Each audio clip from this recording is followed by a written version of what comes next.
Electronic science के लिए सबसे कॉम्प्रिहेंसिव कोर्सेज डिजीमेंटो एजुकेशन के साथ अवेलेबल हैं। तो आज ही गूगल प्ले स्टोर से हमारे एप्लीकेशन को डाउनलोड कीजिए।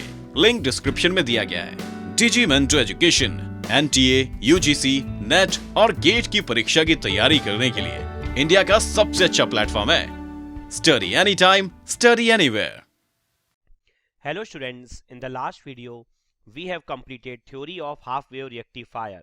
Now in this video we will solve problems on half wave rectifier. So first problem is a half wave rectifier uses diode with RF is equal to 50 ohm. So RF आपको given है half wave rectifier के लिए, that means diode का forward resistance 50 ohm and आपको given है कि जो transformer है, ट्रांसफॉर्मर का टर्न रेशियो है 5:1 एंड आपको गिवन है कि load resistance RL 1 kilo ohm है, ठीक है। और आपको प्राइमरी वोल्टेज गिवन है, प्राइमरी वाइंडिंग का वोल्टेज ये आपको गिवन है 220 वोल्ट और साथ ही साथ ये गिवन है कि ये RMS वैल्यू है और आपको फ्रीक्वेंसी गिवन है 50 हर्ट्ज। तो ये जो आपका 220 वोल्ट RMS एंड 50 हर्ट्ज है, ये स्टैंडर्ड वैल्यू है। मैक्सिमम न्यूमेरिकल में आपको यही वैल्यू देखने को मिलेगी।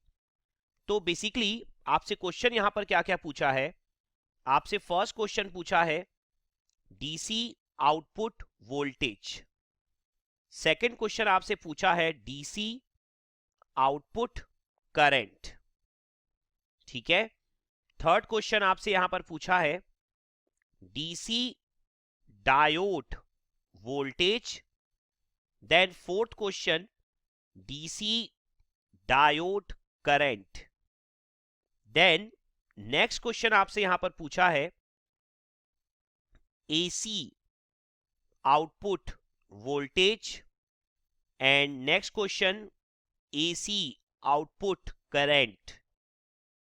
नाउ नेक्स्ट क्वेश्चन यहां पर हमसे पूछा हुआ है इनपुट पावर, सो आपको इनपुट पावर कैलकुलेट करना है। नेक्स्ट क्वेश्चन है output power, so output power भी कैलकुलेट करना है। नाउ नेक्स्ट क्वेश्चन आपसे पूछा है एफिशिएंसी, नेक्स्ट क्वेश्चन आपसे यहां पर पूछा है रिपल फैक्टर एंड आपसे नेक्स्ट क्वेश्चन पूछा है peak inverse voltage and last question जो आपसे यहां पर पूछा हुआ है वो पूछा है ट्रांसफॉर्मर यूटिलाइजेशन फैक्टर। तो इतने सारे क्वेश्चन हमसे यहां पर पूछा हुआ है, ठीक है। तो हमें वन बाय वन सारे के सारे क्वेश्चन सॉल्व करने हैं। जो आपको वैल्यूज गिवन है वो गिवन है डायोड का forward resistance, then turns ratio, then load resistance and then primary winding का वोल्टेज RMS में और फ्रीक्वेंसी 50 हर्ट्ज। तो अगर हम सॉल्यूशन पार्ट में जाएं तो सबसे पहले जो इंपॉर्टेंट होगा हमारे लिए, हम ये कैलकुलेट कर लें कि VI की वैल्यू क्या होगी, मींस सेकेंडरी वाइंडिंग में जो वोल्टेज होगा वो क्या होगा, ठीक है। तो फॉर अ ट्रांसफॉर्मर हमें पता है कि प्राइमरी वाइंडिंग का voltage divided by secondary winding का voltage, that means V1 by V2, ये क्या होता है आपका N/1, that means turns ratio. तो यहां पर V1 बाय V2 जो है वो क्या हो जाएगा 5/1, जो आपको क्वेश्चन में गिवन है। तो बेसिकली V2 क्या है आपका VI है, जो कि आपका क्या है सेकेंडरी वाइंडिंग का वोल्टेज। तो VI या V2 जो आपको निकालना है वो क्या होगा, आप देख सकते हैं V1 divided by 5, that means 220 divided by 5। तो यहां पर जो आपका RMS वैल्यू है, VI का RMS वैल्यू, ठीक है ना, इसे भी आप RMS ही लिख दीजिए क्योंकि 220 वोल्ट आपकी RMS है। तो जो आपका VI है वो भी किस में होगा, RMS में होगा, दैट मींस सेकेंडरी वाइंडिंग का जो वोल्टेज है उसकी आपको RMS वैल्यू मिल जाएगी। ये कितना हो जाएगा हमारा 44 वोल्ट, ठीक है। नाउ हमें अब अच्छे से पता है कि RMS वोल्टेज के लिए जो सेकेंडरी वाइंडिंग में जो वोल्टेज है, RMS वैल्यू और पीक वैल्यू में क्या रिलेशनशिप है। तो जो VRMS होता है हमारा वो क्या होता है, VM/√2, ठीक है ना। हाफ वेव रेक्टिफायर के लिए जो करंट का RMS आया था वो आया था IM/2, लेकिन जब मैंने आपको लास्ट वीडियो में थ्योरी पढ़ाई थी तो मैंने आपको लास्ट वीडियो में भी क्लियर करवाया था कि जो करंट है, जो इनपुट करंट है वो आउटपुट करंट भी है, क्योंकि करंट एक लूप में हमेशा सेम होती है, लेकिन जो वोल्टेज जो सेकेंडरी वाइंडिंग में आ रहा है वो आपका प्योर AC वोल्टेज है, प्योर साइन वेव है, तो उसकी जो RMS वैल्यू होगी वो ऑलवेज VM/√2 होगी। मींस जो सेकेंडरी वाइंडिंग में वोल्टेज आता है वो हाफ वेव रेक्टिफाइड होके नहीं आता, ठीक है ना। सेकेंडरी वाइंडिंग के वोल्टेज के बाद आपका डायोड लगा होता है और फिर उसके बाद हाफ वेव रेक्टिफाइड आउटपुट आपको मिलता है, इसलिए करंट IM/2 होती है, लेकिन जो वोल्टेज होता है वो VM/√2 होता है। नाउ यहां पर एक इंपॉर्टेंट पॉइंट जो होगा हमारे लिए कि VRMS तो आपको पता है, तो सबसे पहले आप क्या कैलकुलेट कर सकते हैं, VM।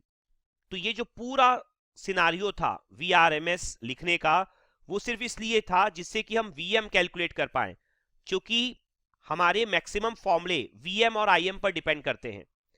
तो यहां पर 44 आपका VRMS है इंटू √2, तो ये आ जाएगा VM, तो VM आ जाएगा आपका 62.2 वोल्ट्स। क्लियर है।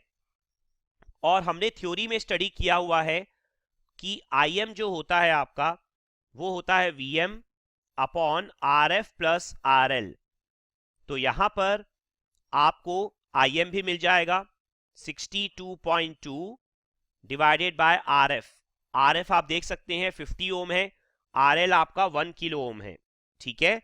तो यहां पर जब आप वैल्यू पुट करेंगे 50 + 1 किलो ओम दैट मीन्स 1000, तो 62.2 डिवाइडेड बाय 1050 एम्पियर, ठीक है। इसे आप कैलकुलेटर से सॉल्व कर सकते हैं, आपका आंसर आ जाएगा। तो बेसिकली हमने VM और IM कैलकुलेट कर लिया। VM क्या है, मैक्सिमम वोल्टेज सेकेंडरी वाइंडिंग में, और IM क्या है, मैक्सिमम करंट। नाउ अब अगर हम क्वेश्चन की बात करें तो क्वेश्चन में आपसे स्टार्टिंग के जो 2 क्वेश्चन पूछा है वो आपसे पूछा है DC आउटपुट वोल्टेज और DC आउटपुट करंट। तो आप देखिए जो DC आउटपुट करंट है, ठीक है, IDC, जो सेकंड नंबर का आपका क्वेश्चन है, तो IDC का हमारा फॉर्मूला क्या है, IM/π, ठीक है। तो जैसा मैंने आपको बोला VM और IM बहुत सारे फॉर्मूले में यूज होंगे, तो IM आप ऑलरेडी निकाल चुके हैं 62.2 डिवाइडेड बाय 1050, तो ये आप लिख सकते हैं, ठीक है। और आपको डिवाइड बाय क्या करना है यहाँ पर, पाई, तो ये आपका आ जाएगा IDC। नाउ IDC निकालने के बाद जो फर्स्ट क्वेश्चन है हमारा VDC निकालने का, DC आउटपुट वोल्टेज। तो देखिए हमने थ्योरी में पढ़ा है कि अगर आपको IDC पता है तो VDC आप कैसे निकाल सकते हैं, IDC इंटू RL, ठीक है ना। इस न्यूमेरिकल को करने के लिए आपको हाफ वेव रेक्टिफायर की जो थ्योरी है जो हमने प्रीवियस वीडियोस में स्टडी की है, बस आपको एक बार रिवाइज करनी है, न्यूमेरिकल बहुत इजी है ये। तो IDC आपने यहां लिख रखा है 62.2 divided by 1050 pi into RL कितना है हमारा 1000 ओम, ठीक है। तो यह हो जाएगा आपका वोल्ट। नाउ नेक्स्ट IDC और VDC निकालने के बाद हम थर्ड क्वेश्चन की तरफ जा सकते हैं। थर्ड क्वेश्चन है आपका DC डायोड वोल्टेज। तो DC डायोड वोल्टेज और DC डायोड करंट ये भी हम लोगों ने स्टडी किया हुआ है थर्ड और फोर्थ क्वेश्चन में जो आपसे पूछा गया है। DC डायोड वोल्टेज का जो फॉर्मूला हम लोगों ने स्टडी किया है वो स्टडी किया है हाफ वेव रेक्टिफायर के केस में -VM/π, ठीक है। तो जो आपका VM है, VM कितना है 62.2, तो यहां पर आप लिख देंगे -62.2 divided by pi volts. Now fourth question की अगर बात करते हैं हम लोग DC डायोड करंट, तो यहां पर एक्चुअल में डायोड और RL दोनों आपके सीरीज में ही होते हैं हाफ वेव रेक्टिफायर के फिगर में, तो जो आपका IDC है वही आपका आई डायोड डीसी भी होगा, क्योंकि जो डायोड से करंट फ्लो होगा वही तो RL से भी फ्लो होगा डीसी करंट। तो बेसिकली जो आपने IDC यहां पर कैलकुलेट किया है, ठीक है ना, वही आपका क्या होगा, IDC डायोड। सेम करंट हो जाएगी आपकी, क्योंकि सीरीज में करंट क्या होती है, सेम होती है। Now next question, question number 5, यह आपसे पूछा है AC आउटपुट वोल्टेज, और क्वेश्चन नंबर 6 है AC आउटपुट करंट। तो अब आपको 5 और 6 की तरफ सोचना है, AC output current and AC output voltage. तो AC आउटपुट करंट, अगर मैं पहले 6 नंबर के क्वेश्चन की बात करूं, तो वो हम लोगों ने स्टडी किया था I-RMS, ठीक है। तो I-RMS जो हमारा फॉर्मूला था वो था आपका R रिपल फैक्टर, ठीक है, इनटू IDC। अगर आपको याद हो तो हम लोगों ने रिपल फैक्टर स्टडी किया था। बेसिकली आपका रिपल फैक्टर क्या था, I-RMS अपॉन IDC। तो अगर आपको I-RMS चाहिए तो रिपल फैक्टर इनटू IDC आपको परफॉर्म करना होगा, ठीक है। तो यहां पर I-RMS जो आपका हो जाएगा, ripple factor half wave rectifier के लिए जो हमने कैलकुलेट किया था थ्योरी में 1.21, वो एक स्टैंडर्ड वैल्यू है, आप उसका इस्तेमाल कर सकते हैं न्यूमेरिकल्स में, ठीक है। तो 1.21 और IDC आप ऑलरेडी यहां पर निकाल चुके हैं, ठीक है ना, तो उसको आप यहां पर पुट कर सकते हैं 62.2 डिवाइडेड बाय 1050 पाई, ठीक है, एम्पियर। तो ये आपका कितना आ जाएगा, ये आपका आ जाएगा I-RMS। नाउ I-RMS के कैलकुलेशन के बाद अब हम इजीली कैलकुलेट कर सकते हैं यहां पर AC output voltage, that is question number 5, V-RMS। तो V-RMS का हमारा फॉर्मूला क्या था, V-RMS के लिए आपके पास दो ऑप्शन होते हैं। एक ऑप्शन तो ये है कि आप यहां पर अगेन रिपल फैक्टर का फॉर्मूला लगा दीजिए, रिपल फैक्टर इंटू VDC, जैसा आपने यहां पर लगाया था, रिपल फैक्टर इंटू IDC। तो VDC आपका कितना आया था, देख सकते हैं आप लोग, 62.2 डिवाइडेड बाय 1050 पाई इंटू 1000, ठीक है। तो ripple factor 1.21 half wave rectifier के लिए फिक्स वैल्यू है, ठीक है, 1050 पाई इंटू 1000। या एक और तरीका क्या था कि आपको पता है कि ये AC आउटपुट वोल्टेज आप निकाल रहे हैं, ऑब्वियस सी बात है आउटपुट चाहे AC हो चाहे DC हो, होगा किसके अक्रॉस, RL के अक्रॉस। तो V-RMS आप ये भी लिख सकते थे डायरेक्टली I-RMS इंटू RL। तो I-RMS देख सकते हैं आप, ये आ रहा है, ठीक है, इंटू RL करेंगे तो 1000, सेम आंसर आ जाएगा आपका। तो आप कोई भी फॉर्मूला यूज कर सकते हैं, आंसर आपका सेम रहने वाला है, ठीक है। नाउ नेक्स्ट क्वेश्चन, अगर क्वेश्चन नंबर 7 की बात करें तो यहां पर आपसे पूछा है इनपुट पावर, 8 में पूछा है आउटपुट पावर और 9 में पूछा है एफिशिएंसी। तो ये तीनों क्वेश्चन एक्चुअल में रिलेटेड ही हैं। तो 7 क्वेश्चन को अगर हम देखें तो इनपुट पावर, तो इनपुट पावर हम लोगों ने जो फॉर्मूला स्टडी किया था इनपुट पावर का, वो किया था I² RMS into RF plus RL, ठीक है। तो यहां पर I-RMS का फॉर्मूला हम लोगों ने जो स्टडी किया था वो था Im/2, तो Im/2 का square plus RF plus RL, ठीक है, क्लियर है अच्छे से। नाउ ये जो आपका Im है, Im कितना आया है हमारा, Im हमारा आया है यहां पर 62.2 डिवाइडेड बाय 1050, ठीक है। तो आप यहां पर वैल्यू पुट कर सकते हैं 62.2 1050, क्लियर, इनटू 2। नाउ RF की वैल्यू आपको क्वेश्चन में गिवन है 50, ठीक है, इनटू RL की वैल्यू कितनी गिवन है 1000, क्लियर है अच्छे से। तो यहां पर आपका I² RMS था, तो Im/2 का whole square into RF plus RL, ठीक है, यहां पर साइन कौन सा होगा आपका, प्लस का होगा। तो बेसिकली कैलकुलेशन आप कर सकते हैं पी इन का, तो यहां से आपको पी इन मिल जाएगा वॉट में। ठीक है, नाउ नेक्स्ट जो क्वेश्चन हमसे पूछा है, क्वेश्चन नंबर 8, वो आपसे पूछा है आउटपुट पावर। तो आउटपुट पावर जो आपका होने वाला है वो कितना हो जाएगा? आउटपुट पावर का फॉर्मूला जो हमने स्टडी किया था वो किया था I square D C into R L. ठीक है, तो आई डी सी ऑलरेडी हम कैलकुलेशन कर चुके हैं। आई डी सी था आपका 62.2 डिवाइडेड बाय 1050 पाई। ठीक है, तो यहां पर आप वैल्यू पुट कर दीजिए 62.2 डिवाइडेड बाय 1050 पाई का whole square into R L, that means 1000। तो ये आंसर भी आप कैलकुलेट कर लीजिए कैलकुलेटर से, वॉट में आपका आंसर आ जाएगा। नाउ नेक्स्ट क्वेश्चन जो आपसे पूछा था वो आपसे पूछा था एफिशिएंसी। ठीक है, तो एफिशिएंसी आप चाहें तो directly P out by P in भी कर सकते हैं, या जो आपने फॉर्मूला डिराइव कर लिया था वो भी आप यूज कर सकते हैं, 40.5 R L upon R F plus R L into 100%। दोनों ही केस में आंसर सेम आएगा, क्योंकि जो आपने फॉर्मूला भी डिराइव किया था वो पी आउट बाय पी इन करके ही किया था।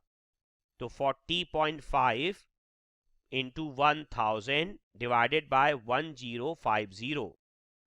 ठीक है, तो यहां से आपकी आ जाएगी एफिशिएंसी।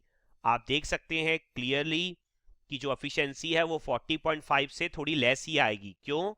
क्योंकि 1050 आपको वैल्यू जो है वो डिनोमिनेटर में गिवन है। ठीक है, और वैसे भी हमने थ्योरी में भी स्टडी किया था कि अगर आर एफ 0 है तब मैक्सिमम एफिशिएंसी आपको मिलती है हाफ वेव रेक्टिफायर के केस में 40.5। अगर आर एफ नॉन जीरो है तो 40.5 से लेस वैल्यू आपको मिलेगी। Now next question, question number 10th। तो क्वेश्चन नंबर 10th में आपसे यहां पर पूछा हुआ है रिपल फैक्टर।